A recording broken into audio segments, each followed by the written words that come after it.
To JP study చూడండి.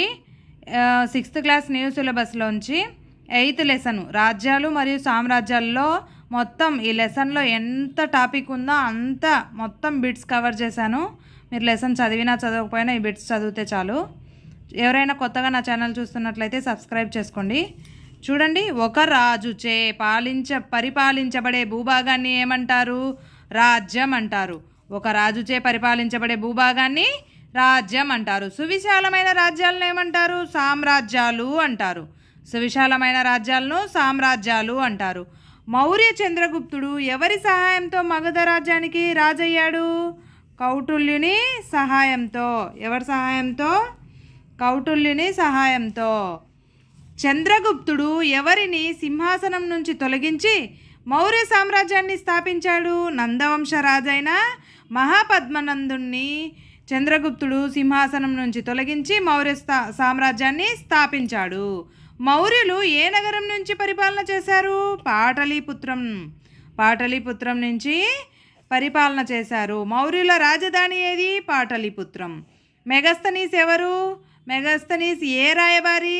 Greek రాయబారి. Megasthenes రచించిన గ్రంథం పేరేమిటి? ఇండికా. మళ్ళీ ఇలా కూడా అడగొచ్చు, ఇండికా గ్రంథాన్ని రచించిన వారు ఎవరు? మెగస్తనీస్. ఇండికా గ్రంథం దేనిని గురించి తెలియజేస్తుంది? మౌర్యుల కాలం నాటి పరిపాలన, అప్పటి కాల పరిస్థితుల గురించి ఇండికా గ్రంథంలో మెగస్తనీస్ రచించాడు. కౌటిల్యుడిని ఏమని పిలుస్తారు? మరి కౌటిల్యుడికి మరొక పేరేంటి? విష్ణుగుప్తుడు, చాణక్యుడు, కౌటిల్యుడు అని పిలుస్తారు. అర్థశాస్త్రాన్ని ఎవరు రచించారు? కౌటిల్యుడు రచించాడు. చంద్రగుప్త మౌర్యుని తర్వాత ఎవరు రాజయ్యారు? బిందుసారుడు. చంద్రగుప్తుని మౌర్యుని తర్వాత ఎవరు రాజయ్యారు? బిందుసారుడు. చంద్రగుప్తుడు మౌర్యుని యొక్క ప్రధానమంత్రి ఎవరు? చాణక్యుడు. చంద్రగుప్త మౌర్యుని యొక్క ప్రధానమంత్రి చాణక్యుడు. మౌర్యులలో ప్రసిద్ధి చెందిన పాలకుడు ఎవరు? అశోకుడు మౌర్యులలో ప్రసిద్ధి చెందిన పాలకుడు. తీర రాష్ట్రమైన నేటి ఒడిస్సా పాత పేరు ఏది? కళింగదేశం. కళింగదేశం ఇప్పటి పేరు ఒడిస్సా. చూడండి, ప్రపంచ చరిత్రలో యుద్ధాలలో విజయాన్ని పొంది యుద్ధాలకు స్వస్తి పలికిన ఒకే ఒక రాజు ఎవరైనా అశోకుడు కళింగ యుద్ధంలో విజయం సాధించి ఇక అక్కడ జరిగిన పరిణామాల వల్ల అతను ఏమని అనుకున్నాడు? యుద్ధాలకు స్వస్తి పలికాడు. శాతవాహన రాజులలో గొప్పవాడు ఎవరు? గౌతమీపుత్ర శాతకర్ణి. ఏ శాసనంలో అశోకుడి కళింగ యుద్ధం గురించి ప్రస్తావించబడింది? 13వ నెంబర్ రాతి శాసనం. 13వ నెంబర్ రాతి శాసనంలో అశోకుడి కళింగ యుద్ధం గురించి ప్రస్తావించారు. ధర్మము అనే పదాన్ని ప్రాకృత భాషలో ఏమంటారు? దమ్మము అని ప్రాకృత భాషలో అంటే మన సంస్కృతంలో ఏమంటారు? ధర్మము. మన తెలుగులో ఏమంటారు? ధర్మము. మనుషులకే కాక జంతువులకు కూడా వైద్య సదుపాయాలు ఏర్పాటు చేసిన వారెవరు? ఏర్పాటు చేసిన రాజు ఎవడు? అశోకుడు. రాజు ఎవరు? అశోకుడు. శాసనాల ద్వారా వర్తమానాన్ని అంటే శాసనాల ద్వారా అప్పుడు ఏం జరిగిందో అనే సందేశాన్ని ప్రజలకు చేరవేసిన మొట్టమొదటి రాజు అశోకుడు.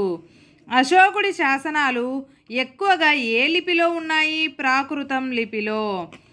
భారతదేశ జాతీయ చిహ్నం 4 సింబాల గుర్తు అశోకుని ఏ శిలాస్తంభంలోనిది? సారనాథ్.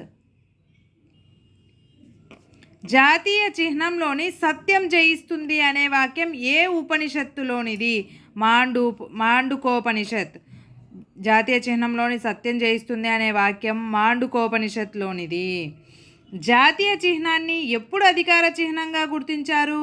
1950 జనవరి 26న జాతీయ చిహ్నాన్ని అధికార చిహ్నంగా గుర్తించారు. 4వ సింహం దేనికి ప్రతీక? భారత జాతి యొక్క గౌరవానికి. 3 సింహాలు ఏదేవి? అధికారం, ధైర్యం, ఆత్మవిశ్వాసం అనే 3 లక్షణాలకు ప్రతీకలు 3 సింహాలు. ఎబాకస్ మధ్యలో ఏమి ఉంటుంది? చక్రం ఉంటుంది. జాతీయ చిహ్నంలో ఎద్దు ఏమి తెలియజేస్తుంది? కష్టపడే మనస్తత్వాన్ని తెలియజేస్తుంది. ఇక ఎడమ వైపున గెంతుతూ ఉన్న అశ్వం ఏం తెలియజేస్తుంది? వేగాన్ని, శక్తిని, తెలియజేస్తుంది. రోడ్లకు ఇరువైపులా చెట్లు ఎవరు నాటించారు? అశోకుడు. చూడండి. Thank you for watching. ఈ టాపిక్లో ఇంకా చాలా బిట్స్ ఉన్నాయి. ఇంకొక 50 బిట్స్ ఉన్నాయి. అది నెక్స్ట్ వీడియోలో చూద్దాం. Thank you for watching. Please like, share, subscribe.